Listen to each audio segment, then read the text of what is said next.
The first thing I saw when I turned onto my street after a week-long work trip was dirt. Not just a little dirt, my entire front yard was a flat patch of raw, uneven earth. My garden, the one I spent 3 years building up with native plants, pollinator beds, and a hand-built cedar trellis, was gone. Completely wiped out, I threw the truck into park and jumped out. My neighbor Greg, who usually kept to himself, was already walking over from across the street, shaking his head like he'd been waiting for this moment. "Wesley," he said, "I tried to stop her, I really did. She brought 2 landscapers with her, said she had HOA clearance." I blinked. "Who the hell is she?" "Glenda," he said. "Glenda Lancaster, HOA board president, said your garden violated uniformity codes. She ordered them to take it out Monday morning. I told her you had approval for all of it last year, but she said it was overgrown and unsightly." My blood boiled. I wasn't some absentee homeowner. I paid my dues, followed the rules, and had written approval from the board back when I installed the native beds. I even had the emails printed and filed in my home office. I stormed into the house, dropped my bags, and opened the file drawer. The folder was still there, HOA correspondence. I flipped through, found the signed approval with the date, and grabbed every photo I had printed of the garden's progress. Then I opened my laptop and logged into the state's Environmental Conservation Office. Glenda clearly hadn't done her homework. Our town had a native plant protection ordinance passed last year, and my garden was registered under it, removing a certified native garden without notice. That was a state-level fine, and it wasn't cheap. By dinner, I had filed the complaint. I even attached the before and after photos, the HOA approval, and a statement from Greg. The confirmation email said they'd investigate within 72 hours. The next morning, I saw Glenda walking her little yappy dog, Muffin, like nothing had happened. She paused when she noticed me outside, arms crossed, standing on the edge of my ruined lawn. "Oh," she said, fake cheerful. "Wesley, you're back. I was just about to leave you a notice. Your front yard was in severe violation, so we had to take swift action." "Violation?" I asked. "You mean the garden that was approved by the HOA last year?" Her smile faltered for half a second. "Well, the board recently updated the landscaping standards, and your yard no longer—" "You mean you updated the standards, without a vote?" She sniffed. "The board has discretion for emergency aesthetic corrections." That was the moment I knew she was bluffing. There was no such clause. I'd read the bylaws front to back. "You're going to want to check your mail tomorrow," I said. Glenda tilted her head. "Excuse me?" "State's involved now." "You destroyed a certified native habitat. That's a $5,000 fine, and that's just the beginning." Her face went white. Muffin barked once and tugged at the leash like even the dog could feel the tension. "You're bluffing," she said. "Nope," I said. "And I've got the paperwork to prove every word. Good luck explaining that to the rest of the board." By Thursday morning, the state envelope landed in Glenda's mailbox. I knew because I saw her standing at the curb, flipping through the thick packet with trembling fingers while Muffin did laps around her ankles. Her mouth moved silently as she read the first few lines. Then she stopped cold, turned on her heel, and marched back toward her house like someone had cut her marionette strings. I didn't stay to watch her unravel. I had a meeting at City Hall. The local environmental officer, Maria DuPont, had responded to my complaint faster than expected. She'd reviewed the documentation I submitted and flagged the case for escalation, citing willful destruction of protected flora. I met her in a second-floor office lined with framed wildlife photos and a plant native poster tacked above her desk. "Your records are impeccable," she said, flipping through the file I'd brought. "And this?" She tapped one of the photographs showing my pre-approved trellis surrounded by bee balm and purple coneflower matches the registry images. She didn't just violate local code.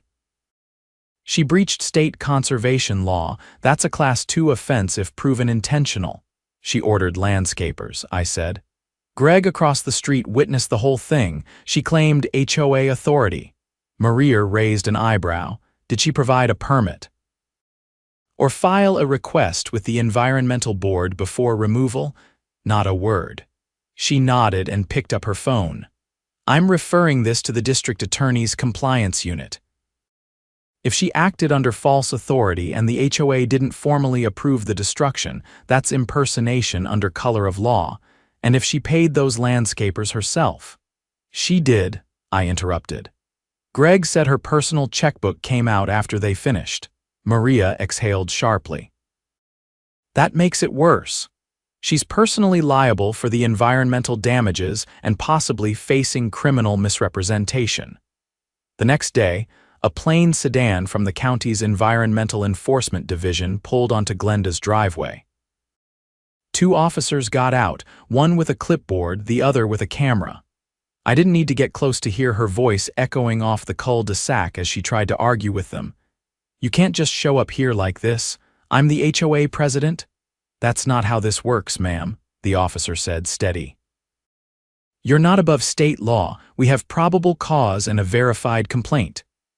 I walked to the edge of my property, arms folded, and watched silently as they took soil samples, measured the area, and took photographs of the wrecked garden bed. Glenda's protests became more erratic. You're going to regret this, she snapped at one of the officers. I have connections on the zoning board. The woman with the clipboard didn't flinch. Then I suggest you call them, because you may be facing formal charges. That night, the HOA group chat exploded. I didn't usually participate, but I lurked enough to see the board's internal panic spill into public view. The treasurer, Mark Ellison, asked why the HOA had been named in a state compliance letter he received that afternoon. Glenda tried to play it off as a misunderstanding with an overgrown yard, but the screenshots of the fine, over $10,000 in total, shut her down fast. Residents began piling on. Someone posted a side-by-side of my garden before and after, captioned, "This is what HOA beautification looks like." Another shared the state's native plant registry link, highlighting my address. Then came the kicker. An anonymous user dropped a PDF of the HOA's landscaping policy, annotated with highlights showing no recent changes had been filed or ratified. That meant Glenda's emergency aesthetic correction wasn't just unauthorized, it was a fantasy. The following morning, Mark knocked on my door. He looked genuinely embarrassed, holding a mug of coffee like a peace offering. I had no idea she did this, he said. There was no vote, no meeting. She never mentioned any of this to the board. She told Greg it was board approved, I said. She lied, he replied flatly. I checked the minutes. There's nothing on record. She acted alone. I stepped aside to let him in. So what happens now? We're calling an emergency meeting, he said, and we're inviting the residents this time. This isn't just about a garden. She's been pushing through all sorts of nonsense lately. Fines for mailbox paint, demands for matching patio furniture. None of it voted on. I sat down at the kitchen table and slid the folder of documents toward him. I've got everything here. Approval forms, photos, state certification. The works. He took it without hesitation. When this is over, we'll cover restoration costs. I want more than a refund, I said. I want her off the board, he nodded. So does everyone else. By Sunday, the neighborhood clubhouse was packed. Folding chairs stretched wall to wall, and even the back patio had residents clustered around with folded arms and narrowed eyes. Glenda stood at the front, flanked by 2 remaining board members who looked like they'd rather be anywhere else. Her hair was perfectly coiffed, her sweater draped over her shoulders like she was hosting a garden party, not facing a mutiny. I know emotions are high, she began, but let's remember the importance of maintaining community standards. A man in the back stood and cut her off. Save it. You destroyed private property, lied about board approval, and now the entire HOA is on the hook for a state fine. What standards are you even talking about? Murmurs turned to full-throated agreement. Someone near the front raised a printed copy of the fine and held it up like a court exhibit. Wesley's garden was certified, a woman said. You didn't just tear out flowers, you violated environmental law. Glenda's face twitched. That was a subjective determination. I believed it posed a risk of attracting vermin. You mean bees? Another voice snapped. Pollinators are protected, not pests. Mark stepped forward then, holding my folder. We've reviewed all the documents, he said. The garden had full approval. There was no vote to rescind that, no emergency declaration, no board consensus. Glenda acted alone. As such, the board is moving to remove her under Section 8, Article 5 of the Bylaws Abuse of Authority. Glenda's mouth opened, but no words came out. For once, she didn't have a speech ready. And, Mark continued, we've decided to pay for full restoration of Wesley's garden using discretionary funds. We'll also be reviewing all recent fines and enforcement actions for legitimacy. Applause broke out. Glenda stared ahead, blinking rapidly, her posture collapsing as the room turned against her. Someone near the back called out, maybe she can plant trees for community service. That got a laugh, then another. Even Muffin barked once like he'd caught the joke too. By the time the meeting ended, Glenda had left through the side door, trailed by whispers and camera phones. The next morning, a city truck pulled up to my curb. 2 staffers stepped out to begin measuring the lot for replanting. Maria herself followed, clipboard in hand. We're fast-tracking your restoration, she said. States footing half the bill, HOAs covering the rest. And Glenda, Maria smiled faintly. The DA's reviewing the file, misuse of authority, destruction of protected habitat, and misrepresentation of legal powers. Might not be jail time, but definitely probation, fines, and a permanent record. I nodded slowly. She'll never run a board again. Not unless it's at bingo night. As the workers began outlining the new garden beds, I watched neighbors walk by, waving, smiling, a few even stopping to offer help. Turns out, the more Glenda tried to control everything, the more the neighborhood realized it was time to take control back. 2 weeks passed, and the garden restoration was already underway.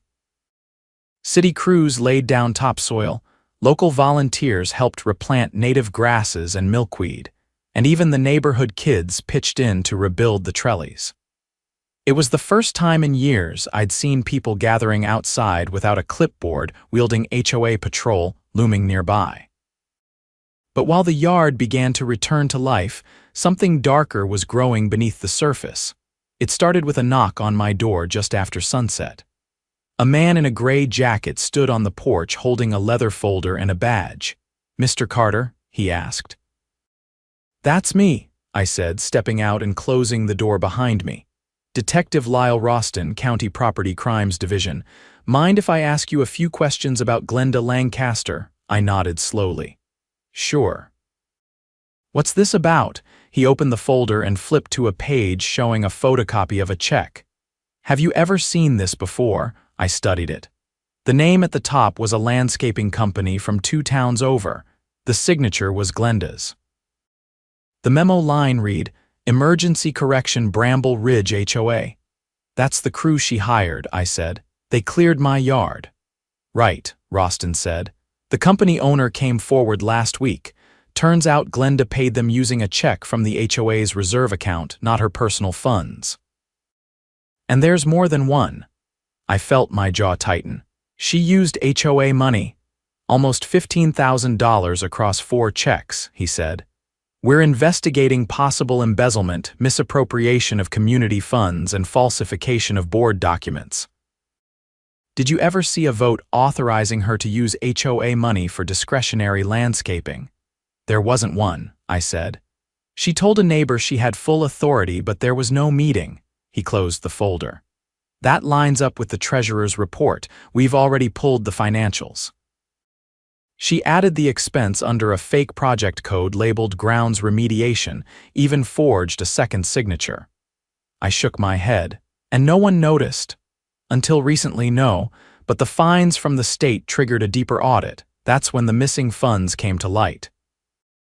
"We're building a case, but we'll need a statement from you." I agreed. The next morning, I drove to the sheriff's office and gave a full deposition. I brought the emails, the photos, and the original garden approval. They scanned everything, thanked me, and assured me the case was moving fast. Glenda wasn't just in deep water, she was sinking. Later that week, I noticed Glenda's house had gone dark. Curtains drawn, porch lights off. Even the little flag she used to hang near her mailbox was gone. Muffin's barking had stopped too. Then, on a crisp Tuesday morning, a black SUV parked in front of her driveway. Two plainclothes officers stepped out. One walked up the front path while the other waited near the mailbox. A moment later, Glenda opened the door. I stood on my porch, coffee in hand, watching as she tried to close it again. The officer caught it with his boot and handed her a folded document. It took less than 5 minutes. She didn't resist, but she didn't speak either. Her expression was hollow, like someone who'd finally realized the rules applied to her too. They walked her to the SUV without handcuffs, but the neighborhood was already buzzing. Phones were out. Conversations rippled down the block. By afternoon, the news was on the local station. Former HOA president arrested in community funds investigation, the anchor read. Charges include embezzlement, falsifying public records, and destruction of protected habitat. But that wasn't the end. At the emergency board meeting the following Saturday, Mark stood before a packed room, holding a newly revised set of governing documents. We've consulted with legal counsel, he began.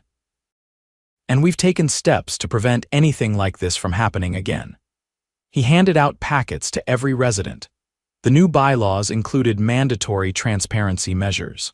All board decisions now required recorded votes, resident review periods, and third-party audits every fiscal quarter. No more decisions behind closed doors. No more power plays. And Glenda, she was permanently barred from holding any leadership position in any registered HOA in the state. The Department of Community Management had added her to a disqualification registry, citing ethical violations and fiduciary misconduct. But even that didn't satisfy everyone. One neighbor, Mr. Harlan, stood up and cleared his throat. I think we should consider pressing civil charges as well. She didn't just steal money, she turned this place into a dictatorship. Several heads nodded. A woman near the back added, "She fined me $300 for having a green garden hose." Green said it disrupted the neutral palette. I still have the letter. Mark raised his hands. We're working with an attorney to explore restitution. If you've received a fine in the last 6 months, bring it to the next meeting. We'll review every single one. It was slow work, but it meant something. By the time spring came around, my yard was blooming again. The trellis was covered in clematis. Bees buzzed between the salvia and goldenrod, and for the first time in months, I felt like I could breathe on my own property. One afternoon, I was planting a row of asters when Greg walked over with a paper cup of lemonade. "Place looks better than ever," he said, handing it to me. "You know, we're thinking of starting a neighborhood garden club, not official, just folks who actually like plants." "I'm in," I said, wiping my hands on my jeans. "Good," he said. "And between you and me, we're thinking of naming it after your garden." I laughed. "Wesley's Wildscape," he grinned. "Better than Glenda's gravel patch." That night, as I sat on the porch watching the wind rustle through the tall grass, I thought about the way one person's ego had nearly ruined a neighborhood. But I also thought about how quickly people stood up when the truth came out. No one wanted to live under a tyrant in a cardigan. The HOA still existed, but it was different now. It was accountable, transparent, human, and Glenda, last I heard, she'd moved in with her sister across the county line. Her name still came up from time to time, usually when someone found an old fine tucked in a drawer, or remembered the time she threatened to ban solar panels for being visually aggressive. But mostly, she faded from memory. Just another overreacher who thought the rules were hers to write. Now the rules belonged to the people. And the garden, it was more than a patch of flowers. It was proof that no matter how deep someone digs their control, truth grows back stronger. By early April, the garden had fully taken root again. The city's environmental department kept their promise and helped replant every square foot, including a few new additions. I hadn't even considered before, like a corner of California poppies and a small solar-powered water feature for pollinators. The trellis was rebuilt stronger, this time anchored with steel brackets and a community plaque mounted at the base. It read, "Restored by neighbors, protected by law." But there was still one piece left hanging. The HOA's insurance had paid out restitution, and Glenda was removed permanently, but that didn't erase what she'd done. While the board had turned over a new leaf and residents were more involved than ever, something still didn't sit right. Not with me, not with Greg, and not with the other homeowners who'd found themselves caught in her whirlwind of control. Then one morning, I got an email from a name I didn't recognize, Darla Henley, a quiet woman who lived at the end of the cul-de-sac. She asked if I had a moment to talk. Within an hour, she was sitting at my patio table, hands folded tightly, a blue folder resting on her lap. "I didn't know who else to talk to," she said. "You've handled all of this better than anyone, and I think there's something more you need to see." She slid the folder across the table. Inside were copies of letters, not from the HOA but from a private contractor. Fence repairs, driveway pressure washing, gutter replacements, all billed to the HOA, all signed off by Glenda. But the kicker: they were all for her own property. "She had the board pay for this?" I asked. Darla nodded. "She told me it was part of a beautification grant for testing improvements before rolling them out to the rest of us." I believed her at the time. But none of it ever happened beyond her house. I flipped through the invoices. They were all marked paid, and the checks were drawn from the HOA's reserve fund, the same fund that had covered my garden's demolition. None of this had been mentioned in the audit the board conducted, likely because Glenda had buried these transactions under unrelated budget lines.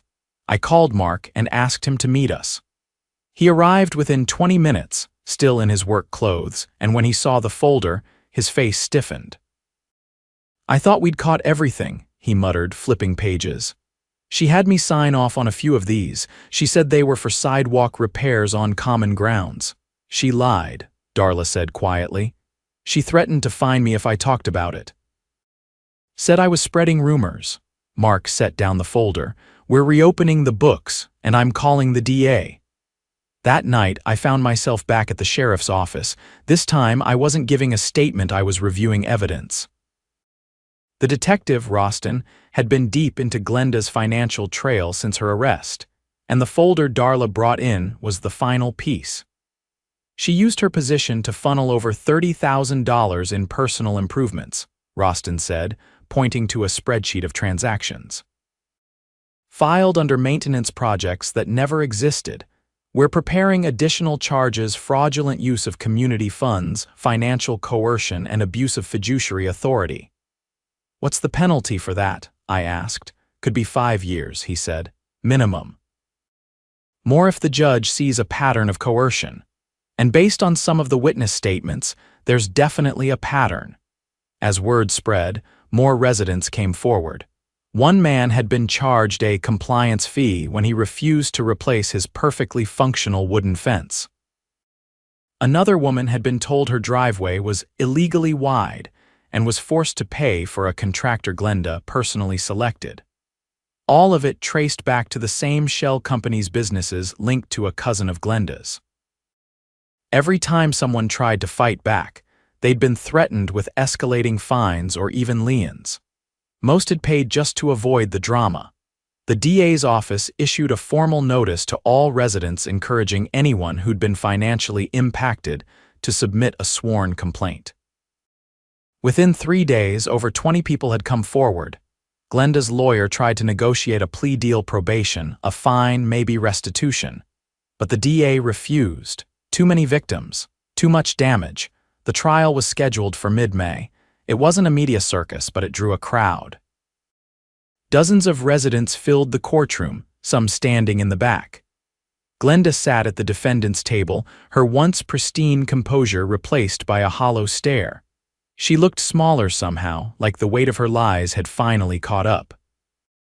The prosecution laid out the paper trail with brutal clarity: falsified invoices, misappropriated funds, coercive threats, and the destruction of state-protected property. Witnesses testified one after another, including Darla, Greg, and even Mark. Each told a slightly different story, but the pattern was unmistakable.